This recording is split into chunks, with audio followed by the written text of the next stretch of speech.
Aadhaar card എന്നത് ഓരോ Indian പൗരന്റെയും സുപ്രധാന രേഖകളിൽ ഒന്നാണ്. തിരിച്ചറിയൽ രേഖയെ ആധാർ പ്രധാനമായും ഉപയോഗിക്കുന്നുണ്ട്. സർക്കാർ സേവനങ്ങളും ആനുകൂല്യങ്ങളും ലഭിക്കാൻ ഇപ്പോൾ കുട്ടികൾക്ക് മുതൽ മുതിർന്ന പൗരന്മാർക്ക് വരെ ആധാർ ആവശ്യമാണ്.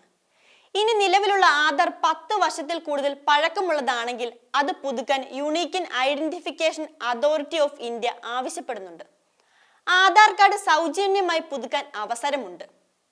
2016 ആധാർ എൻറോൾമെന്റ് അപ്ഡേറ്റ് റെഗുലേഷൻസ് അനുസരിച്ച് ആധാർ നൽകിയ തീയതി മുതൽ 10 വർഷത്തെ ഓരോ കാലയളവും പൂർത്തിയാക്കുമ്പോൾ രേഖകളോ ഐഡന്റിറ്റി തെളിവ് തെളിയിക്കുന്ന വിവരങ്ങളോ പുതുക്കാം. ഒരു ആധാർ കേന്ദ്രത്തിലെത്തി വിവരങ്ങൾ പുതുക്കുമ്പോൾ നൽകേണ്ട ഫീസ് 50 രൂപയാണ്.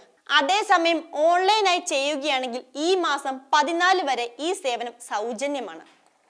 ഓൺലൈൻ വഴി ആധാർ എങ്ങനെ പുതുക്കാമെന്ന് നോക്കാം. മൈ ആധാർ പോർട്ടൽ തുറക്കുക. ലോഗിൻ ബട്ടണിൽ ക്ലിക്ക് ചെയ്യുക. നിങ്ങളുടെ ആധാർ നമ്പർ, ക്യാപ്ചർ കോഡ് എന്നിവ നൽകി OTP അയക്കുക എന്ന ബട്ടൺ ക്ലിക്ക് ചെയ്യുക. OTP നൽകി ലോഗിൻ ബട്ടണിൽ ക്ലിക്ക് ചെയ്യുക.